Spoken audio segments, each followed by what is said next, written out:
அனைவருக்கும் என் இனிய மாலை வணக்கத்தினை தெரிவித்துக் கொள்கிறேன். தகடூர் புத்தக பேரவை வாரந்தோறும் ஞாயிற்றுக்கிழமை இரவு 8 மணிக்கு தொடர்ந்து நூலை அறிமுகப்படுத்தி வருகிறது. அந்த வகையில் இன்று 461வது நிகழ்வாக மதிப்பிற்குரிய சசிகுமார் ஐயா அவர்கள் இயற்றிய நிலவு என்னும் கனவு என்ற நூல் அறிமுகப்படுத்தப்பட உள்ளது. மதிப்பிற்குரிய சசிகுமார் ஐயா அவர்களையும் மற்றும் இந்த சிறந்த நூலை இன்று அறிமுகப்படுத்தவிருக்கும் மா பெரியசாமி ஐயா அவர்களையும் தகடூர் புத்தக பேரவையின் அத்துணை செயற்பாட்டாளர்களையும் இன்று இந்த நிகழ்ச்சியை நேரலையாகவும் இதற்கு பின் காணலையாகவும் காணவிருக்கின்ற அத்துணை தமிழ் வாசக நல்லுள்ளங்களையும் தகடூர் புத்தக பேரவையின் சார்பாக அன்புடன் வரவேற்கின்றோம். இன்று இந்த சிறந்த நூலை அறிமுகப்படுத்தவிருக்கும் மதிப்பிற்குரிய மா பெரியசாமி ஐயா அவர்களை பற்றிய ஒரு சிறு அறிமுகம். சுற்றுச்சூழலில் மிகுந்த ஆர்வம் உடையவர். பசுமை பணியில் தொடர் செயல்பாடுகளுக்காக பல விருதுகளை பெற்றுள்ளார். தமிழ்நாடு அறிவியல் இயக்கத்திலும் முன்னணி செயற்பாட்டாளராக உள்ளார். பட்டதாரி ஆசிரியராக பணிபுரிகிறார். தருமபுரிக்கு அடுத்த ஜருகு கிராமத்தில் வசிக்கிறார். மதிப்பிற்குரிய மா பெரியசாமி ஐயா அவர்களை நூலை அறிமுகப்படுத்துமாறு அன்புடன் கேட்டுக்கொள்கிறோம்.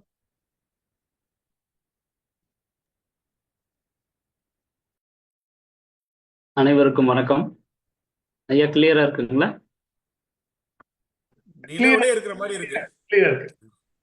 அது அந்த ஷேடோ விட்டுருங்க தங்கமணி, அது மாத்த முடியாது. நல்லா இருக்குங்க சார், அது நல்லதா இருக்கு. சரி, நன்றிங்க. அனைவருக்கும் மாலை வணக்கம். இந்த வேளையில் நிலவு என்னும் கனவு என்னும் புத்தகத்தை பற்றிய ஒரு சிறு கலந்துரையாடலை உங்களோடு பகிர்ந்து கொள்ள எனக்கு வாய்ப்பு வழங்கிய தகடூர் புத்தக பேரவை நண்பர்கள் அனைவருக்கும் முதற்க நன்றிகள். இந்த புத்தகத்தை பற்றி ஒரு சிறு அறிமுகத்தை உங்களோடு நான் பகிர்ந்து கொள்ள மகிழ்கிறேன். நிலவு என்னும் கனவு, முனைவர் சசிகுமார், இஸ்ரோ விஞ்ஞானி, 30க்கும் மேற்பட்ட அறிவியல் புத்தகங்களை எழுதியிருக்க ஒரு நூலாசிரியர். இவரோட புத்தகத்தை நான் முதலில் படித்த இவரோட புத்தகம் என்ன அப்படின்னா விண்வெளி மனிதர்கள் என்கிற புத்தகத்தை நான் வாசித்திருக்கிறேன்.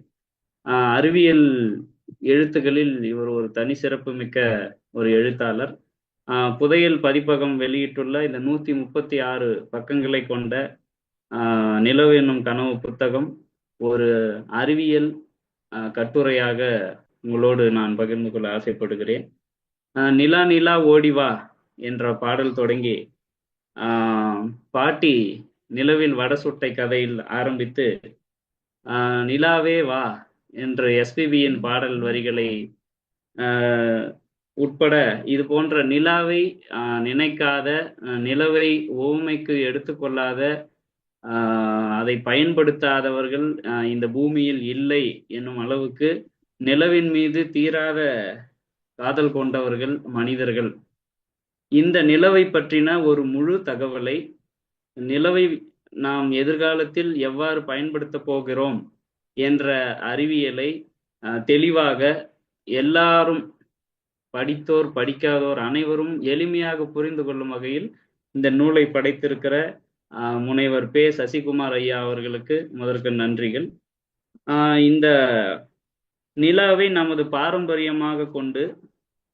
பாரம்பரியமாக கருதி நாம் வாழ்ந்து வருகிறோம். இத்தனை சிறப்புகளை கொண்ட நம் வாழ்வோடு பின்னி பிணைந்துள்ள நிலவை பற்றி முழு தகவல்களை இந்த புத்தகம் நமக்கு தருகிறது.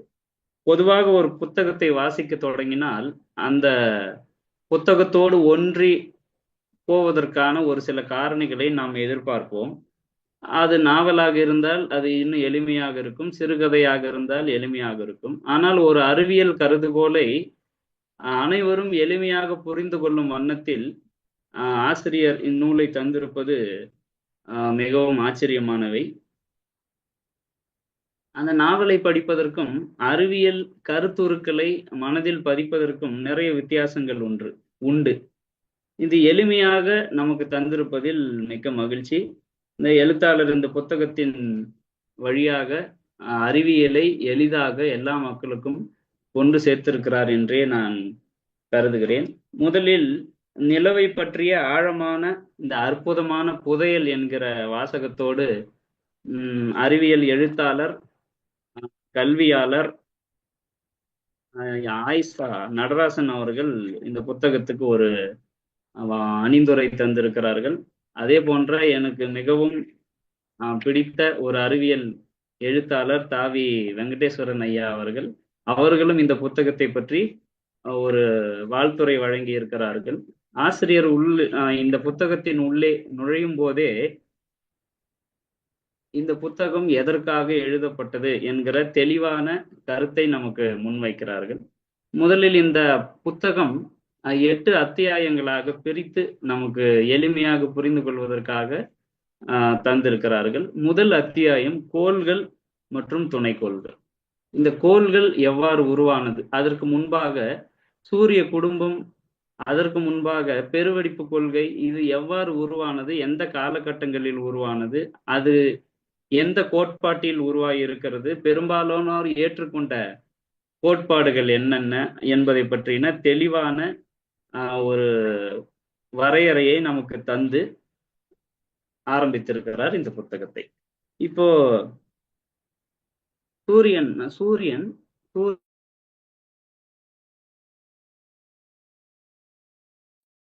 வரைக்கும் நம்ம நினைச்சிருப்போம். 2006 வரைக்கும் நம்ம என்ன, ஆனா அது ஏன் 8 கோள்கள் ஆச்சு அப்படின்ற விஷயத்தை தெளிவாக விளக்கி இருக்கிறார் இங்கு.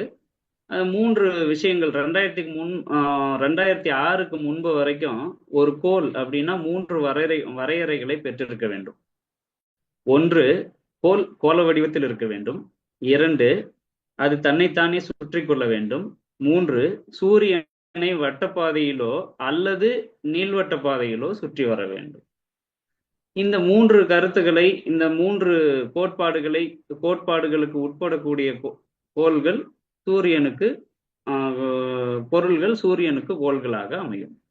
ஆனால் இந்த கடைசியாக நம்ம இந்த 9 கோள்களிலிருந்து இப்போது இல்லாத இருக்கக்கூடிய புளுட்டோ போன்ற இன்னும் ஒரு சில கோள்கள் இந்த 3 கோட்பாடுகளையும் உள்ளடக்கி இருக்கிறது. இன்னும் நிறைய அந்த மாதிரி கோள்கள் சூரியனை சுற்றி வந்து கொண்டிருப்பதை ஆராய்ந்த அறிவியல் அறிஞர்கள் இன்னும் ஒரு கோட்பாட்டை உள்ள கொண்டு வராங்க. என்ன கோட்பாடு அப்படின்னா, அது சுற்றி வரக்கூடிய அந்த சுற்றுவட்ட பாதையில் வேறு எந்த கோளும் உள்ளே அனுமதிக்க கூடாது என்கிற ஒரு 4வது கோட்பாட்டை அடிப்படையாக வைத்துதான் 9 கோளாக இருந்த இந்த சூரிய குடும்பத்தில் உள்ள கோள்கள் 8 கோள்களாக குறைக்கப்பட்டதுங்கிறதுக்கான முழு விவரத்தையும் இந்த முதல் அத்தியாயத்திலேயே நமது ஆசிரியர் தந்திருக்கிறார்.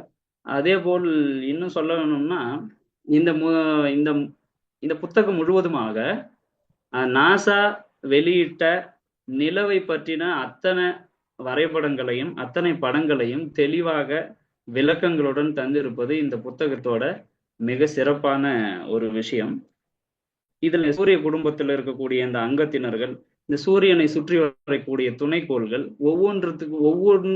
ஒவ்வொரு விஷயத்துக்கும் நிலவுக்கு அனுப்பிய விண்கலங்கள், ஏவுகணைகள், ராக்கெட்டுகள், எல்லா விதமான படங்களையும் தெளிவாக அனைவருக்கும் புரியும் வகையில் இதில் தந்திருக்கிறார்.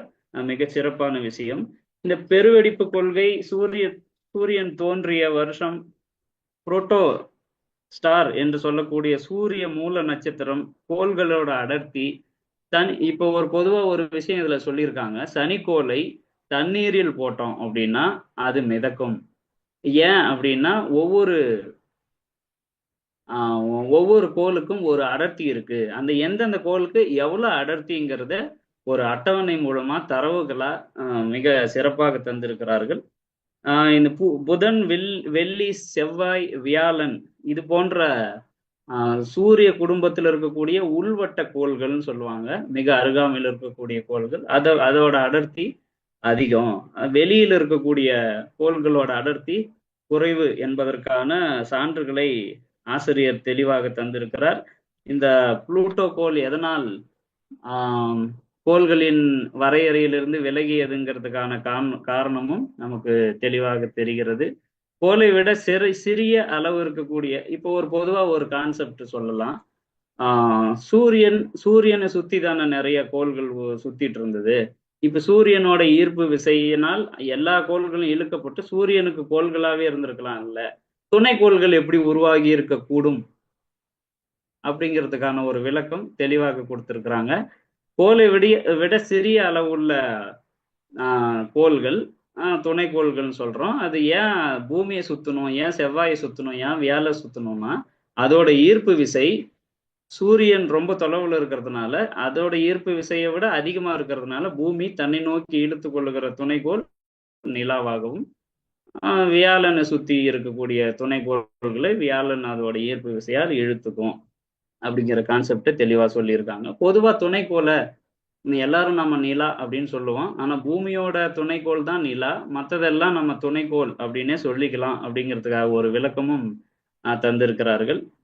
ஒரு வாரத்துக்கு 7 நாள் எப்படி உருவானது அப்படிங்கிறதுக்கான ஒரு ஒரு சிறிய விஷயம். நான் இப்பதான் தொலைநோக்கி வந்ததுக்கு அப்புறம் எல்லா கோள்களையும் விவரமா பார்ப்பதற்கான அதை ஆராய்வதற்கான சாத்தியக்கூறுகள் இருக்கு. ஆனா அதெல்லாம் இல்லாததுக்கு முன்னாடியே நமக்கு இங்க இருந்தே பூமியிலிருந்து பார்க்கும்போது தெரியக்கூடிய கோள்கள் முதல்ல புதன், வெள்ளி, செவ்வாய், வியாழன் இதெல்லாம் நமக்கு கண்ணில இங்கிருந்தே பார்க்க முடியும். அப்படிங்கிறதுனால புதன், வெள்ளி, பூமி, செவ்வாய், வியாழன், நிலாவும் சூரியனும் சேர்த்து இந்த 7 சேர்த்து 7 நாட்கள் வர்றதுக்கான சாத்தியக்கூறுகள் எப்படி இருக்கு அப்படிங்கிறத நம்மளோட இந்த புத்தகத்தில் பேசியிருக்கிறார். அந்த தொலைநோக்கி கண்டுபிடிப்பிற்கு பிறகு வானியலில் நிகழ்ந்த அதிசயங்கள் உங்களுக்கு நிறைய தெரியும் அப்படின்னு நினைக்கிறேன். இந்த ஒரு வருஷம் இந்த கலீலியோ தொலைநோக்கி கண்டுபிடிச்ச ஒரு வருஷத்துக்கு அப்புறம் தான் வியாழன்ல துணைக்கோள் இருக்கு அப்படின்னு கண்டுபிடிக்கிறாங்க, உறுதி செய்யறாங்க. அதுல ஃபர்ஸ்ட் ரொம்ப பெரியதா இருக்கக்கூடிய துணைக்கோள் எது அப்படின்னா ஐயோ, டியூரோ, யூரோப்பா, கேமிட்டிட், டைட்டன் இந்த மாதிரியான துணைக்கோள்களுக்கான பேர் கூட அவ்வளோ அருமையா நமக்கு தெளிவாக கொடுத்திருக்கிறார்கள். யுரேனஸ், நெப்டியூன்லாம் எந்தெந்த வருஷங்கள்ல கண்டுபிடிச்சாங்க அப்படிங்கிறத நமக்கு தெளிவா இந்த முதல் அத்தியாயத்திலேயே சொல்லியிருக்காங்க. மொத்தம் இது வரைக்கும் எத்தனை கோள்கள் துணைக்கோள்கள் கண்டுபிடிக்கப்பட்டது, மொத்தம் 288ங்கிற தரவுகள் வழியா இந்த பாடம் முழுசா மிக தீவிரமா சூப்பரா நமக்கு வடிவமைச்சு கொடுத்துருக்குறாங்க. இதை நம்ம நிறைய புத்தகங்கள்ல தேடி எடுக்க வேண்டிய சூழல்ல இருக்கிறோம். ஆனா அதை நமக்கு எளிமைப்படுத்தி கொடுத்துருக்குறாங்க அப்படின்னு தான் நம்ம சொல்ல முடியும். அடுத்ததா இந்த துணைக்கோளோட வடிவம், அளவு ஏன் மாறுது, அதற்கான காரணம் என்ன அப்படிங்கிறதையும் நமக்கு தெளிவா இருக்கு. இதுல ஒவ்வொரு கோளுக்கும் அந்த துணைக்கோளுக்குமான தொடர்பை ஒரு யானையோட உருவம் அதோட கால், ஒரு ஆட்டோட உருவம் அதோட கால், அது எப்படி அதுக்கு யானையோட கால் ஆட்டுக்காலுக்கு பொருந்தாதோ, ஆட்டோட உருவம் யானைக்காலுக்கு பொருந்தாதோ, அது ஈஸியா நமக்கு புரியறதுக்காக ஒரு எடுத்துக்காட்டு சொல்லி கொடுத்துருக்காங்க. எல்லா கோள்களுக்கும் அடர்த்தி இருக்கு, அதோட துணைக்கோள்களோட எண்ணிக்கை, இது ஒவ்வொன்றுத்துக்குமே அட்டவணையா கொடுத்துருக்குறாங்க. அட்டவணை பார்க்கறதுக்கு ஒரே இடத்துல நமக்கு ஈஸியா கிடைச்சிடும். ஆனா அந்த தகவல்களை திரட்டுதல்ங்கிறது ரொம்ப மெனக்கெட்டிருக்காங்க அப்படின்னு நான் நினைக்கிறேன். இதுல இந்த நிலாவுக்கு ஒரு ரொம்ப முக்கியமான ஸ்பெஷல் கேரக்டர் இருக்கு. என்ன அப்படின்னா, இந்த நிலாவோட விட்டம் பூமியோட விட்டத்துல கிட்டத்தட்ட 27%. நிலாவோட தனிச்சிறப்பு என்ன அப்படின்னா, எந்த கோளை எடுத்துக்கிட்டீங்கனாலும் இந்த சிறப்பு கிடையாது. இந்த துணைக்கோளான நிலாவுக்கு மட்டும் பூமியோட விட்டத்துல கால் பகுதி, அதாவது 4 நிலா சேர்ந்துச்சுன்னா பூமியோட விட்டம் கிடைக்கும் அப்படிங்கிறதுக்கான ஒரு சிறப்பை இந்த முதல் அத்தியாயத்துல ஆசிரியர் சொல்லி இருக்கிறார். புவியும் நிலவும்ங்கிற 2வது அத்தியாயத்துல அழகா அந்த பூமி தன்னைத்தானே சுத்திக்கிறதுக்கு எவ்வளவு நேரம் ஆகும், சூரியனை சுத்தி வர்றதுக்கு எவ்வளவு நேரம் ஆகும், இந்த மாதிரியான விஷயங்களை தெளிவா நமக்கு விளக்கி சொல்லியிருக்காங்க. நான் எல்லாத்தையும் சொல்ல வரல, ஏன்னா மேக்ஸிமம் நிறைய விஷயங்கள் உங்களுக்கு தெரியும். நான் அதுல இருக்கிற ஹைலைட்டை மட்டும் உங்களுக்கு சொல்ல விரும்புறேன். இந்த நிலா தன்னைத்தானே சுத்திக்கிறதுக்கும் பூமியை ஒரு முறை சுத்திக்கிறதுக்கும் கிட்டத்தட்ட ஒரே அளவு தான் ஆகும். அது எவ்வளவுனா 27.3 நாட்கள் அப்படிங்கிறத இங்க தெளிவா பதிவு செய்யறாங்க. நிலவுல பகல் இரவு எத்தனை நாள், 14 நாட்கள் பகல், 14 நாட்கள் இரவுங்கிறதையும் இங்க தெளிவா சொல்லியிருக்காங்க. நிலவோட ஒரு பகுதியை மட்டும்தான் நம்ம பார்த்துட்டு இருக்கிறோம், அது மறைவான பகுதியை நம்ம எப்பவுமே பார்க்கறதில்ல. ஏன்னா அதுக்கு காரணம் நிலவு தன்னைத்தானே சுத்திக்கிறதும் நிலவு பூமியை சுத்தி வர்றது தான் அதுக்கு காரணம் அப்படின்னு சொல்றாங்க. இதுக்கு இன்னொரு பேர் இருக்கு, ரொம்ப அந்த சயின்டிபிக் லாங்குவேஜ்ல டிஜிட்டல் லாக்கிங் அப்படின்னு சொல்றாங்க. இந்த கிராவிடேஷனல் லாக்கிங், டைடல் லாக்கிங், ஒத்திசைவு சுற்றுப்பாதை, இன்னொன்னு ஈர்ப்பு பூட்டுதல் அப்படின்னு சொல்றாங்க. இந்த அறிவியல் விஷயங்களை தெளிவாக எல்லாருக்கும் புரியும் வகையில அங்க எளிமையா எழுதியிருக்கிறது இந்த புத்தகத்தோட சிறப்பு. எல்லா பெரிய துணைக்கோளும் அதோட முதன்மை கோளுடன் ஒத்திசைவால் தான் இருக்கும். எந்த துணைக்கோள் எடுத்துக்கிட்டாலும் சரி, பூமியும் நிலவும் மட்டும்தான் ஒத்திசைவா இருக்கும் அப்படின்னு கிடையாது. எந்த கோளா இருந்தாலும் அதோட துணைக்கோள் அது கூட ஒத்திசைவுல தான் இருக்கும் அப்படின்னு சொல்றாங்க. ரைட். இந்த சூரியன் தனியா பிறந்து அதாவது இரட்டை விண்மீன் அப்படின்னு சொல்லுவாங்க. இரட்டை விண்மீன்னா ஒரு விண்மீன் இன்னொரு விண்மீனோட இயக்கத்தை சார்ந்து இயங்கும். ஆனா இந்த சூரியன் மட்டும் ஒற்றை விண்மீன் குடும்பத்தை சார்ந்தது. ஏன்னா இது தானா பிறந்து தானா வளர்ந்து தனக்குன்னு ஒரு குடும்பத்தை அமைச்சுக்கிட்ட ஒரு முக்கியமான விண்மீன் அப்படின்னு சொல்றாங்க. இதுல இந்த அண்டத்துல இந்த தனியா உருவான இந்த விண்மீன் கூட்டம் கிட்டத்தட்ட 33% தான். மீதி இரட்டை விண்மீனா இருக்கிறது 2 இருக்கலாம், அல்லது அதற்கு மேற்பட்ட விண்மீன் கூட்டமாகவும் இருக்கலாம். அது 67%ங்கிற ஒரு டேட்டாவையும் நமக்கு ஆசிரியர் தராரு. இந்த நிலவோட தோற்றம் பற்றிய அனுமானம், எப்படி இந்த நிலவு உருவாச்சு, நிலவு எப்படி உருவாகி இருக்க கூடும்ங்கிறதுக்கான ஒரு அனுமானத்தை நம் முன்வைக்கிறார். மிக பெரும்பாலானோரால் ஏற்றுக்கொள்ளப்பட்ட அனுமானம். அதாவது தியா அப்படிங்கிற ஒரு கோள் பூமி மீது மோதியதால் அந்த தியாங்கிற கோள் எவ்வளவு பெருசு இருக்கும் அப்படின்னா, செவ்வாய் கிரகத்தை ஒத்த அளவுடைய அந்த கோள் பூமி மீது மோதி அதோட வடிவமைப்புக்கு காரணமாக அமைந்திருக்குது அப்படின்னு சொல்றாங்க. ஒண்ணு. ரெண்டாவது, இந்த பூமி அந்த நிலாவோட கேரக்டர் அந்த தியா கோளோட தன்மையையும் பூமியோட தன்மையும் ஒத்திருப்பதற்கு அதான் காரணம். ஒண்ணு. ரெண்டாவது, பூமி அந்த 23 டிகிரி சாய்ந்திருப்பதற்கான காரணமும் இந்த தியா கோள் பூமியின் மீது மோதியதுதான் அப்படிங்கிற உண்மையும் நமக்கு இதன் வழியா சொல்றாங்க. இது பரவலா எல்லாராலும் ஏற்றுக்கொள்ளப்பட்ட ஒரு கோட்பாடாக இருக்கிறது. 450 கோடி வருஷங்களுக்கு முன்பாக இது நடந்திருக்கக்கூடிய சாத்தியக்கூறு இருக்கு அப்படின்னு சொல்றாங்க. இந்த நில பூமி விலகி செல்கிறது உண்மையா அப்படின்னு ஒரு கேள்வியை ஆசிரியர் அவர்களே முன்வைக்கிறாங்க. அது ஆய்வுபூர்வமாக நிரூபிக்கப்பட்டும் இருக்கிறது. இங்கிருந்து நிலாவோட தூரத்தை எப்படி அளப்பாங்க அப்படின்னா, ரெட்ரோ ரெஃப்ளெக்டார் அப்படின்னு சொல்லுவாங்க. ஒளி பிரதிபலிப்பான்கள் நிலவில் பொருத்தப்பட்டிருக்கும். இங்கிருந்து அந்த ஒளி அனுப்பப்படும், அங்கிருந்து ரெஃப்ளெக்ட் ஆகி மறுபடியும் நம்ம எங்க அனுப்பணுமோ அதே ரிசீவருக்கு சேரும். அப்ப எவ்வளவு டிஸ்டன்ஸ் அப்படிங்கிறத நம்ம கலெக்ட் பண்ணலாம். இது எந்த ஏவுதளங்கள் வழியாக எந்த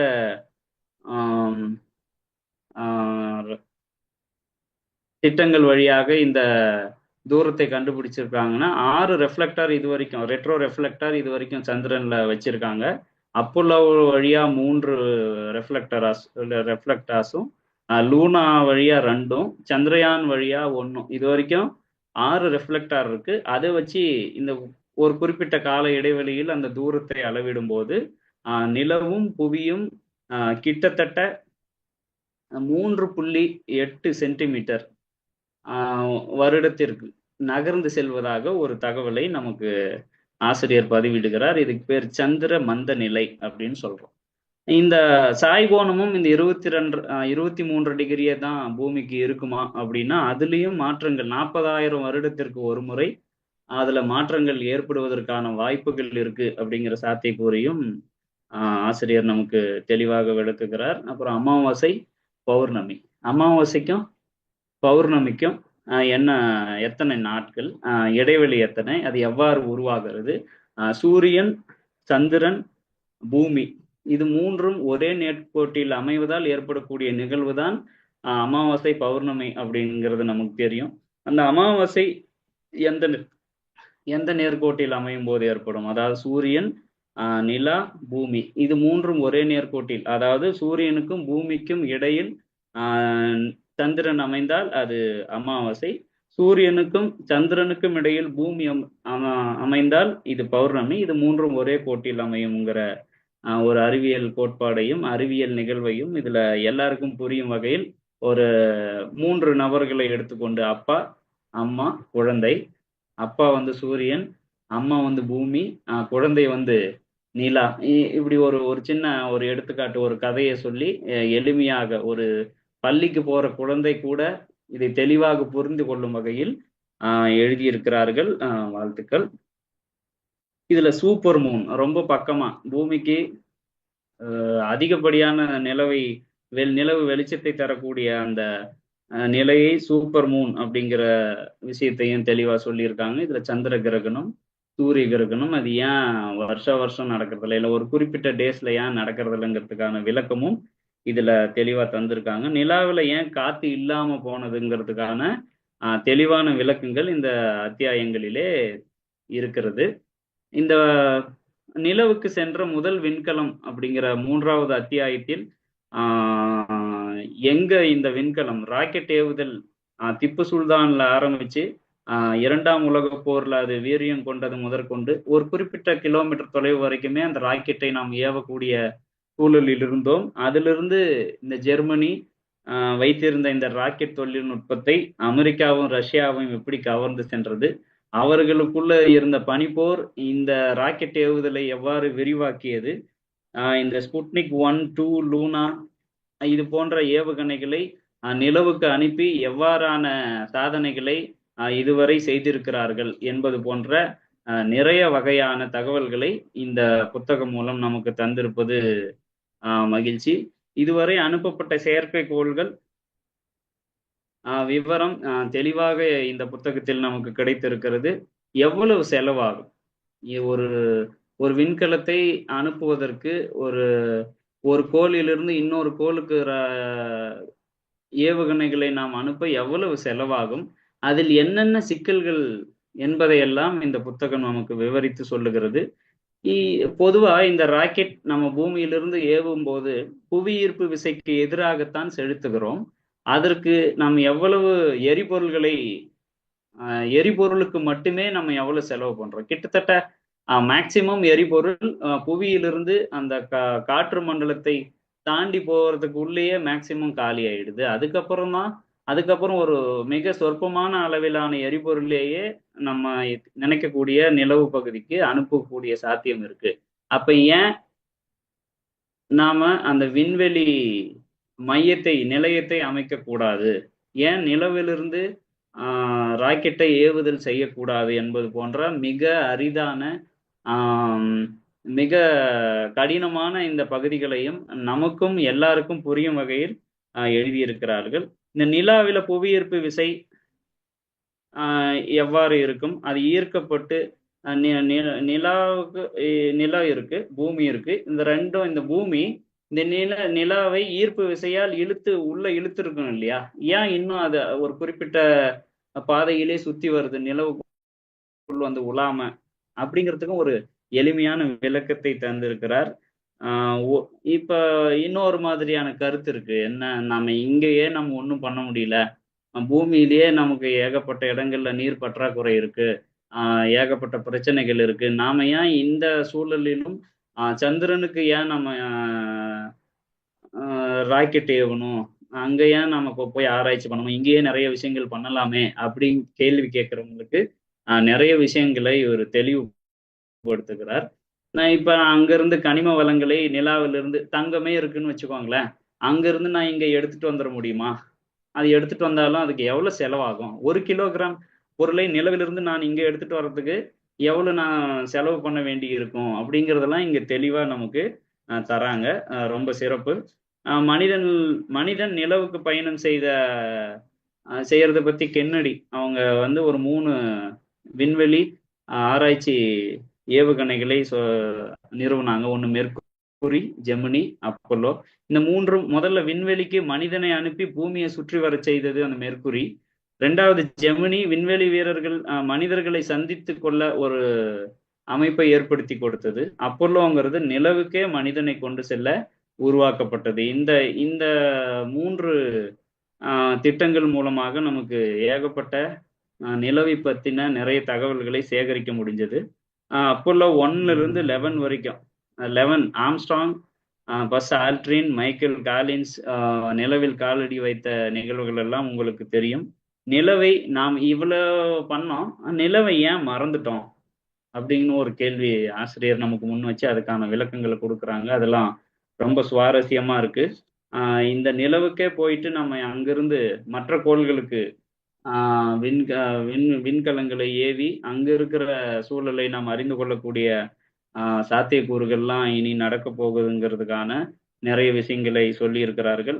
ரஷ்யா முதல்ல விண்வெளி நிலையம் அமைச்சாங்க 1970. 73ல ஸ்கைலர் அமெரிக்கா அமைச்சாங்க. 3 முறை அதுக்கு மனிதர்கள் சென்று வந்திருக்கிறார்கள். இதுல ஏவு வாகனம், எரிபொருள் செலவு இதெல்லாம் கொஞ்சம் குறையறதுக்கான வாய்ப்பு இருக்குங்கிறது தான் ஆசிரியரோட வேண்டுகோள். இந்த விண்வெளியில எரிபொருளை குறைச்சி இப்படியெல்லாம் நடக்குமா அப்படிங்கிறதெல்லாம் சாத்தியப்படுத்தி காட்டியிருக்கிறார்கள். ரஷ்யா மிர் அப்படிங்கிற ஒரு லேபை அமைச்சிருக்கிறாங்க. இந்த எல்லாரும் America, Russia, Europe, Canada, Japan இவங்க எல்லாம் சேர்ந்து சர்வதேச விண்வெளி நிலையத்தை அமைத்து ஆய்வு மேற்கொண்டிருப்பது மகிழ்ச்சியான விஷயம். இதுல இன்னொரு விஷயம் சொல்றாங்க, இந்த விண்வெளி ஓடம் அப்படின்னு ஒண்ணு அமைச்சிருக்காங்க. அது ஏன் அமைச்சாங்க, அதுக்கான சாத்தியக்கூறு என்ன, அது அமைத்ததற்கான முக்கியத்துவம் என்ன அப்படிங்கிறதெல்லாம் தெளிவா பேசுறாங்க. ஏன் நாம 2வது நிலவு பயணத்தை தொடங்கணும் அப்படிங்கிறதுக்கான விளக்கத்தையும் தெளிவாக தந்திருக்கிறார். அதுல எரிபொருள் இப்ப நிலாவிலிருந்தே நாம் ஒரு ஏவுகணையை உருவாக்கி மற்ற கோள்களுக்கு செவ்வாய்க்கோ வியாழனுக்கோ அனுப்புறதுக்கான சாத்தியக்கூறு இருக்கா, அதுக்கான கனிமங்கள் நமக்கு அங்கேயே இருக்கிற ரா மெட்டீரியலை வச்சு உருவாக்க முடியுமா, அங்கேருந்து எரிபொருள் நம்ம திரட்ட முடியுமா அப்படிங்கிறதெல்லாம் இன்னும் ஆராய்ச்சி பண்ணிட்டு இருக்காங்க. அதுக்கெல்லாம் அந்த டீம்ல இருக்கிற எல்லாருக்கும் நம்ம இந்தியன் சார்பாக வாழ்த்துக்கள். நிலாவோட சமீபத்திய ஆராய்ச்சிகள் அப்படின்னு சொல்லி சந்திரயான் 3ல நம்ம ஆசிரியர் முடித்திருக்கிறார். இதுல நம்ம சந்திரயான் 1, 2, 3 இது 3லும் இந்தியா நிலவை நோக்கி செய்த சாதனைகளை உங்களுக்கு சொல்லி தெரிய வேண்டிய அவசியம் இல்லை. இது போன்ற எல்லா நிகழ்வுகளிலும் ரொம்ப முக்கியமாக கடைசியான அத்தியாயத்துல கனவை நனவாக்குவோம் என்ற தலைப்புல ஆசிரியர் மிக உணர்ச்சி பூர்வமாக சொல்லி இருக்கிறார்கள். ஒவ்வொரு வினைக்கும் சமமான எதிர்விசை உண்டு அப்படிங்கிற தத்துவத்தின் அடிப்படையில் ஏவு வாகனங்கள் தான் இப்ப கடந்த 100 வருஷங்களாக பயன்படுத்திட்டு இருக்கிறோம். அதுல இருந்து வெளியே வந்து வேற புதிய தொழில்நுட்பங்களை கண்டுபிடித்தால் சந்திரனுக்கு மட்டும் இல்லை, அதை தாண்டி இருக்கக்கூடிய எல்லா கோள்களையும் ஆராய்ச்சி பண்ணக்கூடிய வாய்ப்பு அதிகமாக இருக்கிறது அப்படிங்கிறதையும் ஆசிரியர் முன்வைத்திருக்கிறார். இந்த ஒட்டு மொத்தத்துல இந்த புத்தகம் ஒரு அறிவியல் தரவுகளை, அறிவியல் கருதுகோள்களை எல்லா வகையான, அதாவது மாணவர்கள், ஆசிரியர்கள், பொதுமக்கள் என எல்லாரும் அறிந்து கொள்ளக்கூடிய, தெளிவாக விளக்கக்கூடிய வகையில் இந்த புத்தகம் அமைந்திருக்கிறது. இந்த புத்தகத்தை எல்லா பள்ளிகளுக்கும் கொண்டு சேர்க்கக்கூடிய வேண்டிய முக்கியமான புத்தகம். இதை தகடூர் புத்தக பேரவைக்கு எனது வேண்டுகோளாக ஒரு பள்ளிக்கு ஒரு புத்தகம் வழங்கினால் சிறப்பாக இருக்கும். இது என்னோட வேண்டுகோள். வாய்ப்பு வழங்கியமைக்கு நன்றிகள். ஆசிரியருக்கும் வாழ்த்துக்கள். நன்றி.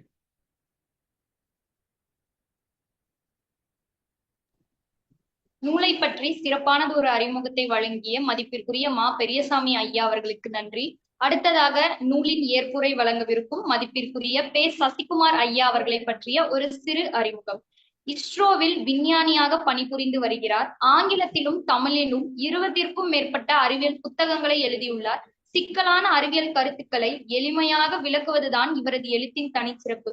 வீட்டிலிருந்து விண்வெளி வரை பல அறிவியல் செய்திகளை அதன் வரலாற்றுடன் இவரது நூல்களில் காணலாம். மதிப்பிற்குரிய பே. சசிகுமார் ஐயா அவர்களை நூலின் ஏற்புரை வழங்க வருமாறு அன்புடன் கேட்டுக்கொள்கின்றோம்.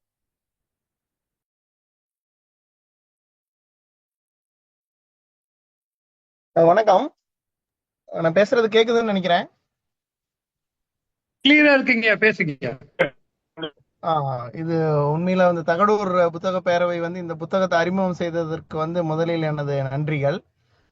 2வது வந்து நம்ம நண்பர் பெரியசாமி வந்து இந்த புத்தகத்தை வந்து ரொம்ப ஒரு பொறுமையா, நீண்டதொரு உரையா இல்லாம ஒரு சின்ன உரையா இருந்தாலும் அதில் உள்ள எல்லா கருத்துக்களையும் அவர் வந்து சொல்லி இந்த புத்தகத்துல என்ன புரிஞ்சுது அப்படிங்கிறத வந்து சொன்னாரு. அவருக்கும் வந்து என்னுடைய வாழ்த்துக்கள், நன்றிகளும் கூட. இப்ப நம்ம வந்து இப்ப நிலா அப்படின்னு சொன்னோம்னா அது ஏதோ ஒரு அழகு பொருள் மாதிரி கவிதைகளை யூஸ் பண்ணோம், சோறு ஊட்டுறதுக்கு யூஸ் பண்ணோம், அந்த மாதிரி ஒரு கோணத்துல தான் இருக்கு. ஸோ நிலாவை பத்தியே நிறைய இப்ப திடீர்னு எல்லாரும் நிலாவுக்கு போறாங்க. அந்த காலத்துல வந்து பனிப்போர் நடந்த காலத்துல அமெரிக்காவும் ரஷ்யாவும் யார் நிலவை வெற்றி கொள்வதுன்னு போனாங்க அப்படின்னு எல்லாம் படிச்சிருப்போம். இதுக்கு பின்னாடி என்ன இருந்தது? இப்ப வந்து ஒரு ஆள் வந்து ஒரு தலை சிறந்த விளையாட்டு வீரர்னு வச்சுக்கலாம், இல்ல வீரமிக்க மனிதர் அப்படின்னா அவருக்கு என்ன வேலை கொடுப்போம், என்ன போட்டி கொடுப்போம்? ஒரு கல்லை தூக்க சொல்லலாமா, வேகமா ஓட சொல்லலாமா, ஒரு மாட்டை அடக்க சொல்லலாமா? அப்படிங்கிற மாதிரி நிலவில் யார் கால் வைப்பார்களோ அவர்கள் தான் வந்து மிக சிறந்த விண்வெளி தொழில்நுட்பத்தை கொண்டவர்கள் அப்படிங்கிற முறையில தான் இந்த போட்டியை ஆரம்பிச்சாங்க அமெரிக்கா. அப்ப ஏன் எவரெஸ்ட் மலை மேல ஏறலான்னு சொல்லலாம், இல்ல செவ்வாய் கிரகத்துல போய் இறங்கலான்னு சொல்லலாம். இந்த மாதிரி எல்லாம் இல்லாம நிலவை ஒரு போட்டி இதை எடுத்துக்கிட்டு இதை பண்ணாங்க. அது 1969 ஆரம்பித்து 72ல முடிஞ்சது. இப்ப 50 வருஷமா கிட்டத்தட்ட நம்ம அதை மறந்துட்டோம். இப்ப என்ன சொல்றோம், மறுபடியும் நாங்க நிலாவுக்கு போறோம் அப்படின்னு. ஆனா இப்ப போற இந்த தொழில்நுட்பத்துல கடந்த 50 வருடங்களில் தொழில்நுட்பம் முழுவதுமாக மாறி உள்ளது. இந்த காலகட்டத்தில் 2ஆம் நிலவு பயணம் ஏன் முக்கியம் அப்படிங்கறத தான் இந்த நிலவு எனும் கனவு புத்தகம் வந்து சொல்லுது. இந்த புத்தகம் வந்து இப்ப ஆங்கிலத்திலயும் வந்திருக்குது. ஆங்கிலத்துல வந்து the second trip to the moon அப்படிங்கறதா இந்த புத்தகத்துடைய தலைப்பு. செகண்ட் ட்ரிப் அப்படின்னங்காட்டி 1969ல போன 2ஆம் பயணம் அல்ல, இப்ப கூட போகக்கூடிய 2ஆம் கட்ட பயணம், அதை பத்தி தான் சொல்லியிருக்கேன். அப்புறம் நம்ம முதல்ல இறுதி இது உடனே வந்து நிலவு பத்தி சொல்றதுக்கு பதிலா நிலவுனா என்ன, கோள் என்ன, துணைக்கோள் என்ன, ஏன் வந்து நிலவு வந்து சுவாரஸ்யமானது. இப்ப ஒரு கோள் எடுத்துக்கிட்டீங்கன்னா ஒரு கோளுக்கும் வந்து நிறைய துணைக்கோள்கள் இருக்குது. 100 கோள், 120 கோள் நீங்க படிக்கிறீங்க சனி வியாழனுக்கெல்லாம். ஆனா கோளுடைய அளவும் அதனுடைய மிகப்பெரிய கோளினுடைய அளவையும் எடுத்துக்கிட்டீங்கன்னா பூமிக்கும் நிலவையும் தவிர மீதி அனைத்து கோள்களின் சராசரி அல்லது மிக மிக பெரிய கோளின் விகிதாச்சாரம் எவ்வளவு இருக்குன்னா 5 விழுக்காட்டுக்கும் கீழே தான். அதாவது 100 மீட்டர் இருக்கக்கூடிய ஒரு பந்து எடுத்துக்குங்க, அது கோல்னு வச்சுக்குங்க. அதனுடைய துணைக்கோள் அப்படின்னு சொல்லக்கூடிய நிலவு போன்ற துணைக்கோள் வந்து 5 மீட்டரை விட குறைவாக இருக்கும் அப்படிங்கிறது அதிகம். ஆனா இதுல நிலா மட்டும்தான் பூமியை போல 27 மடங்கு 27 விழுக்காடு அளவுடையது. 100 மீட்டர் பூமி அப்படின்னா 27 விழுக்காடு நிலா இருக்குது. அதுவே ஒரு சிறப்பு தான். ஸோ அப்போ அதுல இருந்து ஆரம்பிச்சு இங்கிருந்து நம்ம நிலாவுக்கு போறதுக்கு எவ்வளவு செலவாகும், நிலா நம்ம நினைக்கிற மாதிரி வட்டப்பாதையில சுத்துதா, இல்ல அதுவே நீள்வட்ட பாதையில சுத்துது, பூமிக்கு பக்கத்துல வரும்போது 3.5 லட்சம் கிலோமீட்டர், தூரத்துல போகும்போது 4,04,000 கிலோமீட்டர். அப்ப பக்கத்துல வரும்போது ஒரு பொருள் எவ்வளவு பெருசா இருக்கும், அதை நம்ம எப்படி பாக்குறோம். பௌர்ணமியும் பக்கத்துல வரும்போது பௌர்ணமி வந்தா எப்படி இருக்கும், இது எப்படி நடக்குது. இப்ப வந்து கடல்ல இருக்கிற அலையெல்லாம் வந்து நிலாவுனாலதான் மாறுது அப்படிங்கிறோம் இல்லையா, கரெக்ட். அப்ப வந்து ஏன் சூரியன் வந்து பூமியை இழுக்காதா அப்படின்னா இழுக்கும். ஆனா பூமியும் சூரியனும் 15 கோடி கிலோமீட்டர் தொலைவில் இருப்பதனால சூரியன் என்னதான் பெருசா இருந்தாலும் பக்கத்துல இருக்கிற நிலாவுடைய ஈர்ப்பு விசையை விட கம்மி தான். இப்ப இந்த ரெண்டும் ஒண்ணு சேர்ந்து வரும்போது எப்படி இருக்கும், தூரமா போகணும் அப்படி இருக்குங்கிற கதையெல்லாம் முதல் சில அத்தியாயங்கள் கூறிட்டு அதுக்கப்புறம் ஒரு முக்கியமான ஒரு கேள்வியை வந்து உருவாக்குறேன். இந்த புத்தகம் ஃபுல்லாவே வந்து ஒரு கேள்வி பதில் பாணியில இருக்கும். நானே ஒரு கேள்வியை உருவாக்கி அதற்கான பதிலை வந்து என்னுடைய கோணத்திலிருந்து சொல்வதுதான் அந்த கேள்வி பதில் பாணின்னு வச்சுக்கலாம். இப்ப வந்து 50 வருஷமா தூங்கிட்டு இருந்தோமே, திடீர்னு இப்ப வந்து நிலாவுக்கு போக முயற்சிக்கிறோம். உண்மையிலேயே நம்ம சொல்ற மாதிரி நிலால அந்த மாதிரியான இதுகெல்லாம் இருக்கா? ஏன் வந்து நிலாவுடைய ஒரு நாளும் ஒரு வருடமும் சரியாக இருக்குது? ஏன் நிலாவுடைய மறுபக்கத்தை நம்மளால பார்க்க முடியல? மறுபக்கத்துல போய் ஆராய்ச்சி பண்ணா என்னெல்லாம் கிடைக்கும்? இப்ப தங்கமே நிலால இருந்தாலும் நம்ம போய் கொண்டுட்டு வந்தோம்னா நமக்கு லாபமா நட்டமா? ஹீலியம் 3ன்னு சொல்றாங்களே, அதை வச்சு என்ன பண்ணலாம்? தண்ணி கிடைச்சிருச்சு நிலாலன்னா பெரிய மாற்றம் இருக்குன்னு சொல்றாங்களே, அப்ப என்ன மாற்றம் இருக்கும்? தண்ணியை வந்து எப்படி ஒரு எரிபொருளா மாற்றலாம், ஹைட்ரஜனும் ஆக்சிஜனுமாக எப்படி பிரிக்கலாம், பிரிக்கும் பொழுது அது ஒரு ராக்கெட்டுக்கு எப்படி உதவியா இருக்கும்?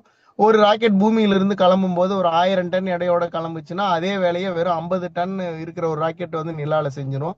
ஸோ இது போல எதிர்காலத்துல அடுத்த ஒரு 50 ஆண்டு காலத்தில் நாம் என்ன நினைத்து கொண்டிருக்கிறோமோ, என்ன கற்பனை செய்து கொண்டிருக்கிறோமோ, அந்த கற்பனைகளை நனவாக்க மனிதர்கள் மேற்கொண்டு வரும் முயற்சிகள் என்னென்ன, அது எந்த அளவு சாத்தியப்பட்டுள்ளது, அடுத்து என்னென்னலாம் செய்ய போகிறோம் அப்படிங்கிற எல்லா கருத்துக்களையும் வந்து இந்த புத்தகம் வந்து தெளிவா விளக்கி இருக்கும்னு நான் நம்புறேன். இது ஒரு முழுக்க ஒரு அறிவியல் புத்தகம். இதுல வந்து இப்ப வந்து சில கற்பனை கதைகள் வந்து ஏன் தவறு அப்படிங்கிறதுக்கான கருத்துக்களும் இருக்குது. எதற்காக இப்பொழுது வந்து எல்லா நாடுகளும் பெரிய பெரிய நாடுகள் எல்லாம் இந்த பயணத்தை தொடர்வதற்கு முன்னெடுத்து போகின்றன கேள்வியும் அதற்கான பதிலும் இருக்கு. இப்ப நம்ம நினைக்கிறதெல்லாம் வந்து உண்மையாயிடுச்சுன்னா அடுத்து நம்ம எங்க போவோம் அதற்கான பதிலும் வந்து இதுல இருக்கு. ஸோ இந்த ஒரு சிறிய ஏற்புரையோட என்னுடைய உரையை வந்து நான் முடிச்சுக்கிறேன். ஏதாவது இந்த புத்தகத்தை பற்றிய கேள்விகள் இருந்தா நீங்க கேட்கலாம். அதற்காக வந்து பதில் சொல்ல தயாரா இருக்கிறேன்.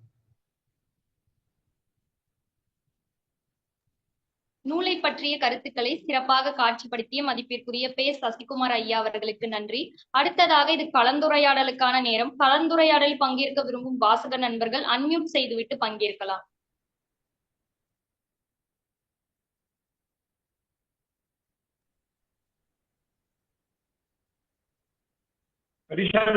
நீங்க ஒரு சந்தேகத்தோட தொடங்கலாமே.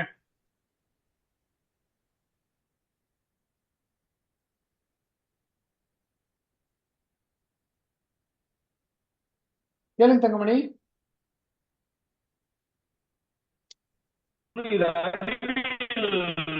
சமாச்சாரம் சார், அதனால எனக்கு ஒன்றும் கேள்வி இல்லை.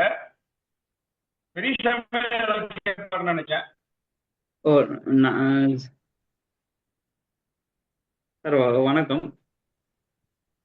இந்த அப்போலோ 11ல நம்ம 3 பேர் ஒரு டீமா போனாங்க இல்லைங்க சார்? ஆமா. அந்த 3 பேர்ல அதாவது இதுக்கு முன்னாடி நான் அந்த அறிவியல் கூட்டங்கள்ல கலந்துக்கிற போது எங்களுக்கு சொன்ன விஷயம் என்ன அப்படின்னா, ஆல்ட்ரின் தான் அதோட கேப்டனாகவும் ஆம்ஸ்ட்ராங் அதை வைஸ் கேப்டனாகவும் தான் அங்க போனதாகவும் ஒரு பதற்றத்துல முதல்ல இறங்கினதாகவும் ஒரு தவறான கருத்து பரவிட்டு இருக்கு. ஆனா இந்த புத்தகத்தை படிச்சதுக்கு அப்புறம் நான் அதுல தெளிவாயிட்டேன். அதுல ஏதாச்சும் மாற்று கருத்துக்கள் உண்டா? இல்ல, அது தவறான கருத்து நிறைய சொல்றாங்க. முதல்ல அவரு தான் வந்து போனாரு இல்ல அப்படின்னு சொல்லி. பட் அது வந்து அப்படி ஒண்ணும் நடக்கவே இல்லை. ஆக்சுவலா அவங்க போறதுக்கு முன்னாடியே வந்து அதுல எழுதியிருப்பேன் நானு, ஏன் வந்து அவங்க பஸ் சேலரி நான் செலக்ட் பண்ணலன்னு சொல்லி. அவருதான் அந்த காலத்துல நான் அதனாலதான் அந்த கேள்வியை உங்ககிட்ட நான் கேக்குறேன். டாக்டரேட் எனக்கு இதுல படிச்சாரு. தெளிவான புரிதல் இருக்கு. இந்த புத்தகத்துல புத்தகத்தை இருக்கிறதுலாம் வந்து படிச்சதுக்கு சரியான ஒரு இதுன்னு வச்சுக்கோங்களேன். அதுல இல்ல. ஓகே ஓகே அதான். ஆனா சரி. வந்து அது வந்ததுக்கு அப்புறம் என்ன ஆச்சு அப்படின்னா, நீல் ஆம்ஸ்ட்ராங்க்கு கிடைச்ச மரியாதை டிவி அந்த மாதிரி இதெல்லாம் வந்து பஸ் ஆல்ட்ரினுக்கு கிடைக்கல. அதனால அவர் ரொம்ப கிடைக்கல. வருத்தப்பட்டாரு. அவங்க அப்பா கூட வந்து அதை சொன்னாரு, என்ன எல்லாரும் டிவி சேனலும் போறீங்க, எல்லாரும் அவரையே இது பண்றீங்க, என் பையன் இது பண்ணலையே அப்படின்னு. அவர் அதுக்கப்புறம் நாசால இருந்து வேலையை விலகி வெளியே போயிட்டாருங்கிற கதை கூட இருக்குது. பஸ் ஆல்ட்ரின்னு ஒரு புத்தகம் எழுதியிருக்கிறார். அவர் அந்த புத்தகத்துல இதை பத்தின கதைகள் எல்லாம் சொல்லியிருக்காரு. புத்தகத்துக்கு பேரு எது வாய்ப்பு இருக்குங்களா? நான் அது பார்த்து சொல்றேன். அது வந்து நீங்க தகவல் அப்புறமா கூட புத்தகத்துல சொல்லுங்க. பிப்ளியோகிராஃபில போட்டிருக்கிறேன். ஓகே ஓகே நான் பார்த்து நான் சொல்றேன். நன்றிங்க. தோழர், இது சின்ன கேள்விதான். நான் மருத்துவ செந்தில். அந்த நீங்க 2 கேக்குதா தங்கமணி? கேக்குது சொல்லுங்க. கேக்குதுங்க. அதாவது ஒவ்வொரு கோளோட அடர்த்தி போட்டிருக்கீங்க. அந்த அடர்த்தி பார்க்கும்போது இருக்கிற கோள்களே மிக அடர்த்தியான கோள் வந்து புவிதான். அடர்த்திக்கும் ஈர்ப்பிசைக்கும் தொடர்பு இல்லையா? ஏன்னா வந்து புவியை விட தொலைவில் இருக்கிற வியாழன் அந்த மாதிரி வந்து ஈர்ப்பு விசை வந்து 23.1 போட்டிருக்கீங்க. புவி 9.8 இருக்கீங்க. எனக்கு தெரியாது. நான் நினைச்சேன் ரொம்ப அடர்த்தியா இருக்க போறதுக்கு ஈர்ப்பு விசை அதிகமா இருக்கணும். அதே போல அந்த விடுபடு திசை வேகம் இருக்கு இல்லைங்க, செவ்வாயில ஏன் அதிகமா வந்து கோள்கள் இருக்குன்னா அதுக்கும் விடுபடு திசை வேகம் தொடர்பு சொல்றீங்க. ஆனா செவ்வாயில அந்த மாதிரியான கேள்விகள் இருக்கு தோழர் எனக்கு. உதாரணமா வியாழன் இருக்கு இல்லைங்க, வியாழன் அடர்த்தி குறைவானதா இருக்கு புவியை விட. ஆனா விடுபடு திசை வேகம் பூமியை விட பல மடங்கு இருக்குது. ஏன் அப்படி? அடர்த்தியா இருக்க பொருள் வந்து விடுபடி நீங்க வந்து அடர்த்தி அப்படிங்கிற ஒரு இதை மட்டும் பாக்குறீங்க. ஆனா இந்த நீங்க கேட்ட எல்லா ப்ராப்பர்ட்டின்னு சொல்லக்கூடிய பண்பு நலன்களுக்கு அந்த கோள் வந்து எவ்வளவு பெரிது அப்படிங்கிற இதையும் நீங்க பார்க்கணும். எவ்வளவு பெரிய கோள் எவ்வளவு சிறிய இடத்தில் வைக்கப்பட்டுள்ளது, அப்ப அடர்த்தி அந்த கோளினுடைய எடை, இந்த ரெண்டுமே வச்சுதான் வந்து நம்ம செய்யறோம். ரெண்டாவது வந்து பாத்தீங்கன்னா காந்தப்புலம் அப்படின்னு நான் ஒண்ணு சொல்லியிருப்பேன். இப்ப வந்து பூமி உருவாகும் போது இல்ல ஏதாவது கோள்கள் தட்டும் போது எப்படி வந்து அது சுத்த ஆரம்பிச்சது, அதனுடைய வந்து சுற்றும் வேகம் எவ்வளவு அப்படிங்கிறது இருக்கு. அப்ப அந்த ஒரு கோள வடிவில் இருக்கிறது தான் கோள்னு சொல்லியாச்சு. அப்ப இது எல்லாமே எந்த வேகத்துல சுத்துது அப்படிங்கிறத பொறுத்தும் அதுல எவ்வளவு காந்தப்புலம் உருவாகி இருக்கும் அப்படிங்கிறதும் இருக்கு. இப்ப காந்தப்புலம் இருந்தது அப்படின்னா சூரியன்ல இருந்து வரக்கூடிய துகள்கள் வந்து அந்த பூமி மேல வராம டைவர்ட் பண்றதுக்கு உதவுது. இவ்வளவு வேகத்துல வந்து சுத்துறதுனால இது நடக்குது. ரெண்டாவது வந்து ஈர்ப்பு விசை அதிகமா இருக்குது. இந்த ஈர்ப்பு விசை எதனால வருதுன்னா, அடர்த்தி ஒரு பக்கம் இருந்தாலும் அதனுடைய எடையும் இருக்கும். அப்ப இந்த கோள்களோ இல்ல துணைக்கோள்கள் மேல உருவாகக்கூடிய இந்த வளிமண்டலத்தை வந்து இந்த அதனுடைய ஈர்ப்பு விசை எப்படி இழுத்து பிடிக்குது அப்படிங்கிற இது இருக்கு. ஸோ இது எல்லாமே வந்து மேத்தமெட்டிக்கலா ஃபார்முலா இருக்கு. இது எல்லாமே வச்சுதான் வந்து இதை ப்ரூவ் பண்றாங்க. இதுலயும் வந்து எப்படின்னா அப்படிங்கிறத கண்டுபிடிக்கிறாங்க. ஸோ அதனாலதான் வந்து அந்த என்ன வேல்யூ அப்படிங்கிறத நான் அதுல கொடுத்துருப்பேன். அதுல வந்து நான் ஈக்குவேஷன் கொடுத்துருக்க மாட்டேன். பட் எல்லாத்துக்குமே வந்து கணித முறையில் இது எப்படிங்கிறத வந்து நீங்க பார்க்கலாம். இன்னொன்னு சொல்லுவாங்க ஸ்பியர் ஆஃப் இன்ஃப்ளூயன்ஸ் அப்படின்னு சொல்லி, அதாவது ஈர்ப்பு ஆளுகை எவ்வளவு இருக்குது அப்படின்னு சொல்லி. இப்ப நீங்க பூமியை எடுத்துக்கிட்டீங்கன்னா பூமியுடைய ஈர்ப்பு ஆளுகை வந்து 9,30,000 கிலோமீட்டர். 4 லட்சம் கிலோமீட்டருக்குள்ள இருக்கக்கூடிய நிலவு வந்து பூமியுடைய ஈர்ப்புக்குள்ளதான் இருக்கு. ஆனா வந்து நிலவுக்கு எவ்வளவு அப்படின்னா ஒரு 63,000. இப்போ ஒரு பொருள் வந்து பூமியில இருந்து கிளம்பி நேரா நிலவை நோக்கி போகுது. இப்ப நிலவுக்கு பக்கத்துல போயிருச்சுன்னு வச்சுக்கலாம். ஒரு 50,000 கிலோமீட்டர் இதுல போச்சுன்னா பூமியை விட நிலவுடைய ஈர்ப்பு அதிகமா இருக்கும். அப்ப அதுக்குள்ள புந்துரும் அப்படின்னு அர்த்தம். சோ இது எல்லாமே வந்து இது ரிலேட் பண்ணிருக்குன்னு வச்சுக்கோங்களேன். இன்னொரு சின்ன கேள்வி. இப்போ வந்து மனிதன் வந்து எந்த கிரகத்தை போய் வாழலாங்கிறதுக்காக செவ்வாய் எல்லாம் பேசுறாங்க. நீங்க கொடுத்த ஒரு அட்டவணையில புவிக்கும் சனிக்கும் ஏறக்குறைய ஒரே மாதிரி ஈர்ப்பு விசை, ரெண்டுலயும் வளிமண்டலம் இருக்குது. ரெண்டுலயும் வளிமண்டல பிரஷர் ஏடிஎம் வந்து புவியில 1 இருக்குது, சனியில 1.5 இருக்கு. இது எல்லாமே ஹைப்போதெட்டிக்கல் தான். நம்ம சனியெல்லாம் ரீச் பண்ண முடியுமான்னு தெரியாது. ஆனா இதை உங்களுடைய அட்டவணையை பார்க்கும்போது புவியோட நெருக்கமான தொடர்புள்ள ஒண்ணா சனி இருக்கு. சனி பத்தி பேசுறது இல்லை. ஹலோ தோழர், நான் பேசுறது கேக்குதுங்களா? நீங்க பேசுறது எனக்கு கேக்குது தோழர். அப்ப நீங்க உங்க கேள்வியை கேளுங்க, எனக்கு கேட்கல. மறுபடியும் அடுத்த கேள்வி. அதாவது புவியோட ஈர்ப்பு விசையும் சனியோட ஈர்ப்பு விசையும் ஏறக்கூடிய 1 மாதிரி இருக்கு. 9.8 9 கேக்குதுங்களா? கேக்குது சொல்லுங்க.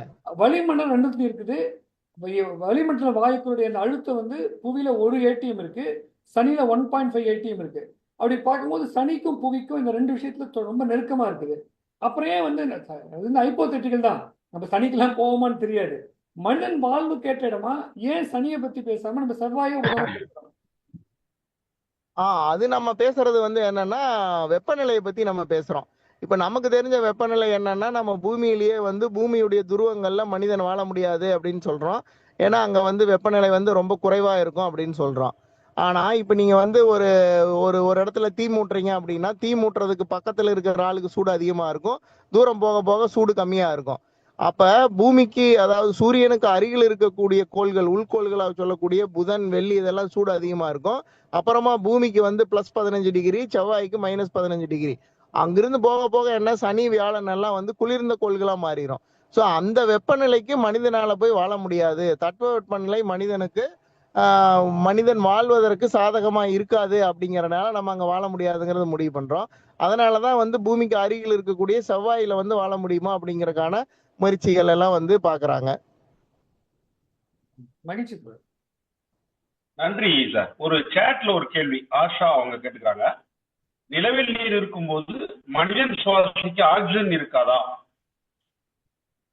நிலவில் நீர் இருக்குமா அப்படிங்கிற கேள்விக்கு என்னன்னா, எப்படி பூமியில வந்து மேடு பள்ளங்கள் இருந்து அந்த மேடு பள்ளங்கள் வந்து நம்ம ஆரூட்டு கூட்டத்துல இருந்து வெளியே இருந்து வரக்கூடிய பனிப்பாறைகள் பூமி மேல தாக்கியதால பூமியில நிரம்பி கடல் உருவானதோ, அதே போல நிலவிலும் வந்து மேடு பள்ளங்கள் இருந்திருக்கலாம். அதுல வந்து விழுந்ததுனால துருவ பகுதிகளில் நம்பி இருக்கலாம். துருவ பகுதியில ஏன் வந்து தண்ணி இருக்கும் இல்லை ஐஸா இருக்கும்னு எதிர்பார்க்கறாங்கன்னா, தண்ணியா இருக்காது. என்ன காரணம் அப்படின்னா, இப்ப எப்படி பூமியில வந்து நிலநடுக்கோட்டு பகுதியில் இருக்கக்கூடிய பகுதிகள் வந்து சூரியனை நேரடியாக பார்ப்பதால் வெப்பநிலை அதிகமாக இருந்து, துருவங்கள் சூரியனை பார்க்காததால் வெப்பநிலை கம்மியா இருக்குதோ, அதே மாதிரி நிலவுலையும் துருவங்கள்ல வந்து வெப்பநிலை கம்மியா இருக்கும். ஸோ அப்ப வந்து என்னன்னா 14 நாள் பகல், 14 நாள் இரவு நிலவுல. அப்ப உங்களுக்கு வந்து வெப்பநிலை அதிகமாயிட்டே போய் 150 டிகிரி வரைக்கும் போகும். 150 டிகிரியில தண்ணி எல்லாம் ஆவியாயிரும். ஆனா துருவ பகுதிகளில் சூரியனையே பார்க்காத பகுதிகள் இருக்கலாம், அங்கு தண்ணீர் ஆவியாகாமல் இருக்கலாம். அதனால வந்து தண்ணீராக இல்லாமல் அதனுடைய இதாக பனிப்பாறைகளாக இருக்க வாய்ப்பு இருக்குது அப்படிங்கறதா ஒண்ணு. தண்ணியில இருக்கிற ஆக்சிஜன் வேற, நம்ம சுவாசிக்கக்கூடிய ஆக்சிஜன் வேற. ஆனா நிலவுல வளிமண்டலம் இல்லை. வளிமண்டலம் இல்லாதனால நம்ம சுவாசிக்கிறதுக்கு வளிமண்டலத்தில் இருக்கிற ஆக்சிஜன் தான் வேணும். நம்ம வந்து நீர் அப்படின்னு சொல்லிட்டோம்னா, நீரை வந்து மின்னார் பகுப்பு செய்து அதுல ஹைட்ரஜனையும் ஆக்சிஜனையும் நம்ம பிரித்து எடுத்து அதை வந்து நம்ம வந்து ஒரு எரிபொருளா உபயோகிக்கிறத தான் பத்தி பேசுறோமே ஒழிய வளிமண்டலம் அங்க இல்ல. நம்மளா அப்படி ஒரு வளிமண்டலத்தை வந்து உருவாக்குனா கூட அந்த வளிமண்டலத்தை பிடிக்கக்கூடிய சக்தி நிலவுக்கு இருக்குதா அப்படின்னா நிலவுடைய ஈர்ப்பு விசை வந்து ரொம்ப குறைவு அப்படிங்கறனால அதுவும் இல்லை. அதற்காக குடில் தான் அமைக்கணும். இதை பத்தி கடைசி 2 அத்தியாயங்கள் ரொம்ப தெளிவா பேசும். அதுல வந்து நம்ம வந்து ஒரு குழி தோண்டி உள்ள போனா எப்படி இருக்கும், மேல கூடாரம் போட்டா எப்படி இருக்கும், அந்த மாதிரி பல இதெல்லாம் வந்து இப்ப ஆலோசிக்கிறாங்க. ஐயா வணக்கம். வணக்கம் ஐயா, சொல்லுங்க. நான் அரூர்ல இருந்து அசோகன் பேசுறேங்க ஐயா. சொல்லுங்க. 3ஆம் உலகப் போருங்கிற ஒரு நாவல்ல வைரமுத்து சொல்லியிருக்காரு, 50 ஆண்டுகள்ல வந்து தண்ணீர் பிரச்சனைக்காக தான் உலகப் போரே நடக்கும். அப்போது வந்து மனிதன் வந்து நிலாவில் குடியேறலாம் அப்படின்னு சொல்லியிருக்காரு. இது சாத்தியமா? நிலவில் மனிதன் குடியேறதுக்கு வந்து இன்னைக்கு வரைக்கும் நம்ம வந்து அதற்கான இது பண்ணல. அங்க நம்ம குடியேறினா நம்ம என்ன பிளான் பண்றோம்னா நிலவில இருந்து நம்ம நேரடியா வந்து செவ்வாய் கிரகத்துக்கு போலாமா அப்படிங்கறதுதான் சொல்றாங்க. ஆனா நான் என்னோட கருத்துப்படி அந்த கருத்து தவறான கருத்துன்னு நினைக்கிறேன். ஏன் அப்படின்னா இப்ப வந்து நீங்க ஒரு பொருளை வந்து 1 கிலோ பொருளை பூமியிலிருந்து நிலவுக்கு நீங்க கொண்டுட்டு போனீங்கன்னா கிட்டத்தட்ட 25 கோடி ரூபாய் செலவாகுன்னு வச்சுக்கோங்க. 1 லிட்டர் தண்ணியை நீங்க கொண்டு போனாலும் சரி, 1 லிட்டர் தங்கத்தை கொண்டு போனாலும் அதே செலவு தான் ஆகும். ஸோ அவ்வளவு செலவு செய்து அங்க போய் நம்ம வந்து தண்ணியை உருவாக்குறத விட புது டெக்னாலஜியில் இப்ப நம்ம என்ன பண்றோம், கடல் நீரையே வந்து சுத்திகரிச்சு சுத்தமான தண்ணீரா மாத்தக்கூடிய தொழில்நுட்பங்கள்லாம் இப்ப வருது. கடல்ல நம்ம வந்து பூமி ஃபுல்லா 71 விழுக்காடு கடல் நீர் இருக்கு, அதை வந்து பண்றோம். 1805 உலக மக்கள் தொகை 100 கோடி, இப்ப 820 கோடி, கிட்டத்தட்ட 220 வருடங்கள்ல 8 மடங்கு அதிகரிச்சிருக்குது. அவ்வளவு தண்ணீர் தேவையும் உணவு தேவையும் உருவாச்சு. ஆனா உணவு தேவையை எப்படி நம்ம வந்து விவசாய புரட்சியினால பண்ணமோ அதே மாதிரி தண்ணீரை வந்து குறைவான முறையில செலவழிக்கக்கூடிய முறையெல்லாம் தொழில்நுட்பங்கள்லாம் இப்ப வந்துருச்சு.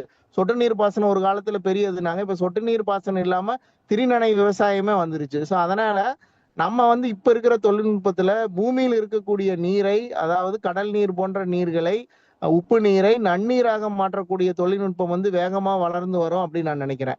இப்ப நீங்க உதாரணத்துக்கு பாத்தீங்கன்னா இன்டர்நேஷனல் ஸ்பேஸ் ஸ்டேஷன் போயிட்டீங்கன்னா அங்க ஒரு பொட்டு தண்ணியை கூட அவங்க வேஸ்ட் பண்ண மாட்டாங்க. 100 லிட்டர் தண்ணி கொண்டு போனாங்கன்னா அதுல 98 விழுக்காடு நீர் வந்து மறுபடியும் மறுசுழற்சி பண்ணுது. உடலில் இருந்து வரக்கூடிய வியர்வை முதல் வேறு எந்தெந்த பயன்பாட்டுக்கு உபயோகிக்கிறோமோ அது எல்லாமே பண்றாங்க. அதே மாதிரி இந்தியாவில் உலகத்தில் விலை குறைந்த முறையில் செய்ய முடிஞ்சதுன்னா இந்த மாதிரி தண்ணீர் பற்றாக்குறை இதுக்கெல்லாம் வந்து நம்ம காணலாம். இது வந்து இலக்கிய பாயிண்ட்ல 50 வருடத்தில் போவாங்கன்னு எழுதுறாங்க. பட் அறிவியல் பாயிண்ட்ல அது வந்து சரியான ஒரு தகவலா இல்லைன்னு நினைக்கிறேன். நன்றி நன்றி ஐயா. தருமபுரியிலிருந்து தகடூர் மணிவண்ணன் பேசுறேங்க. வணக்கம், சொல்லுங்க ஐயா. அந்த மாதிரி நிலவு, சூரியன் மற்ற எல்லா கோள்களிலும் ஒரே மாதிரியான ஒளி, அதாவது சத்தம் ஒரே மாதிரியா ரிதமா வந்து இருக்கிறதா சொல்லியிருக்காங்க. அந்த ஒளி எப்படி ஏற்படுது, அல்லது எல்லா கோள்களிலும் ஒரே மாதிரியான ஒளியா இருக்குதுதான்? கொஞ்சம் ஐயா சொன்னீங்கன்னா பரவாயில்லைங்க. நீங்க சொல்றது வந்து சத்தம் இல்லையா, சவுண்ட பத்தி தான் கேக்குறீங்க? ஆமாங்க ஆமாங்க. சத்தம் ஓகே. அது நம்ம வந்து இப்ப நம்ம 2 சொல்றோம். ஒண்ணு வந்து மின்காந்த அலைகள் அப்படிங்கிறது வந்து சூரியனில் உருவாகக்கூடிய வெப்ப ஆற்றல் வந்து நம்மளை வந்து அடையிறது மின்காந்த அலைகள். அது வந்து லைட் அப்படின்னு சொல்லக்கூடிய ஒளி. அது மணிக்கு 3 லட்சம் வினாடிக்கு 3 லட்சம் கிலோமீட்டர் அப்படிங்கிற வேகத்துல வருது. இன்னொன்னு சத்தம், அது ரொம்ப மெதுவான வேகத்துல தான் போகுது, ஒரு வினாடிக்கு 331. ஆனா நம்ம இந்த பாட புத்தகத்துல படிக்கிற இந்த 331 அப்படிங்கிறது வந்து எந்த ஊடகத்தில் அது செல்கிறது அப்படிங்கிறத பொறுத்து வந்து மாறும். அப்ப இப்ப ஊடகம் இல்லாம இருந்தா எப்படி போகும், ஒவ்வொரு ஊடகத்திலையும் எப்படி போகும் அப்படிங்கிறது வந்து மாறிட்டே இருக்குன்னு வச்சுங்களேன். ஒரு இரும்புல வந்து இப்ப நீங்க ஒரு பானையை தட்டி பாத்தீங்க அப்படின்னா அதுல போற சவுண்ட் வேற. இப்ப பானையே ஒரு ஓட்டையா இருக்கிற பானை, இல்ல பண்ணு சரியாக நிரப்பாத பானை அப்படின்னா அதுல வந்து வேற மாதிரி ஒரு வேகத்துல வந்து அது பயணப்படும். அது இல்லாம இப்ப நம்ம வந்து ஒரு தாமிரம் இல்ல வந்து ஒரு செம்பு பாத்திரம், வெண்கல பாத்திரத்துல வந்து நம்ம இந்த சத்தத்தை உருவாக்கணும் அப்படின்னா இது வேற மாதிரி போகும். ஸோ அப்ப ஒரு இடத்துக்கும் தகுந்த மாதிரி அது மாறுது. இப்ப இது உருவாக்கப்படும் சவுண்ட் எப்படின்னா எந்த கோளை பத்தி நம்ம பேசுகிறோமோ அந்த கோளில் இருக்கக்கூடிய மேற்புற பகுதி, அதனுடைய மண்ணுடைய அமைப்பு எந்த விதமான இருக்கிறது, முன்னாடி அவர் சொன்ன மாதிரி அடர்த்தி எப்படி இருக்குது, இது எல்லாத்த பொறுத்தும் மாறும். பட் எல்லா இடத்துலயும் சத்தம் இருக்குது, ஒரே மாதிரி இருக்குமானா ஒரே மாதிரி இருக்காது. அந்தந்த கோள்களில் இருக்கக்கூடிய பாறைகள், மண், அதில் இருக்கக்கூடிய ஊடகம், காற்று, இது எல்லாத்தையும் வச்சு அது வந்து வேறுபடும் அப்படிங்கிறது தான் இது. ஐயா இந்த சந்தேகத்துக்கு நானே வந்து ஒரு சிந்தனை பண்ணி இந்த மாதிரி ஒவ்வொன்றுக்கும் வேறுபடும். அந்த மாதிரி ஒவ்வொரு ஒரு பாத்திரத்திலிருந்து வெளிப்படுகின்ற ஒளியானது, அதாவது சத்தமானது எப்படி மாறுபடுமோ அந்த மாதிரி ஒவ்வொரு கோள்களிலும் அப்படித்தான் மாறி இருக்கும் என்பது நான் எனக்குள்ளார ஒரு சிந்தனை கருத்துல நான் நினைச்சிருந்தேன். மிக சரியாக சொன்னீங்க. மிக்க நன்றிங்கய்யா. வாய்ப்புக்கு நன்றி. வணக்கம். தகடூர் மணிவண்ணன். நன்றிங்க. ஹலோ, என் பேர் சித்ரா. எனக்கு ஒரு சந்தேகம். இப்ப நம்ம சந்திராயன் வந்து சவுத் போல்ல ஃபர்ஸ்ட் கண்ட்ரி அப்படின்னு சொல்றாங்க லேண்ட் ஆனது.